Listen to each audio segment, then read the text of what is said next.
ரயிலில் பாலியல் சீண்டலில் ஈடுபட்ட இளைஞருக்கு அடி உதை. செங்கல்பட்டு மாவட்டம் மதுராந்தகத்தில் ரயிலில் பாலியல் தொல்லை கொடுத்த நபரை பயணிகள் காவல் நிலையத்தில் பிடித்து ஒப்படைத்தனர். விழுப்புரத்திலிருந்து தினமும் செங்கல்பட்டு வழியாக தாம்பரம் வரை பயணியர் ரயில் இயங்கி வருகிறது. சென்னைக்கு பணிக்கு செல்பவர்கள் ஆயிரக்கணக்கானோர் தினமும் இந்த ரயிலில் சென்று வருகின்றனர். இந்நிலையில் விழுப்புரம் மாவட்டம் கோனேரிக்குப்பம் பகுதியைச் சேர்ந்த பார்த்திபன் சென்னை புறநகர் பகுதியில் பிளம்பராக பணியாற்றி வருகிறார். பார்த்திபன் தினமும் பயணியர் ரயில் மூலம் சென்னை அல்லது சென்னை புறநகர் பகுதிக்கு சென்று வருவதை வழக்கமாக வைத்துள்ளார்.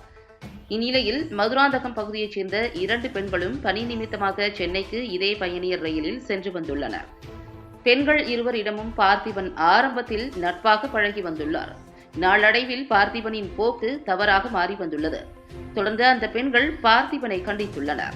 பார்த்திபன் செல்லும் ரயில் பெட்டியில் பயணம் செய்வதை தவிர்த்து வேறு பெட்டியில் அந்த பெண்கள் பயணம் செய்து வந்துள்ளனர்.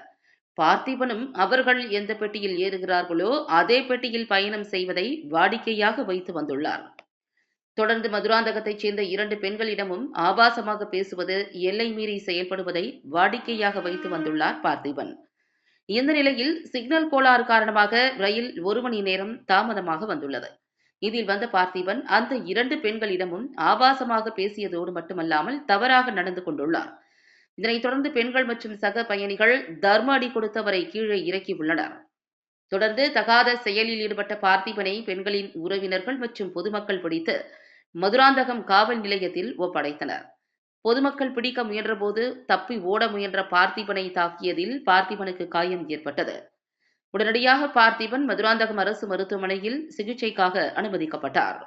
ரயில்வே வளாகத்திற்குள் நடந்த விவகாரம் என்பதால் மதுராந்தகம் போலீசார் உடனடியாக செங்கல்பட்டு ரயில்வே போலீசாருக்கு தகவல் தெரிவித்தனர். இதனைத் தொடர்ந்து இந்த வழக்கு தொடர்பாக ரயில்வே போலீசார் விசாரணை மேற்கொண்டு வருகின்றனர். இச்சம்பவம் பெரும் அதிர்ச்சியை ஏற்படுத்தியுள்ளது.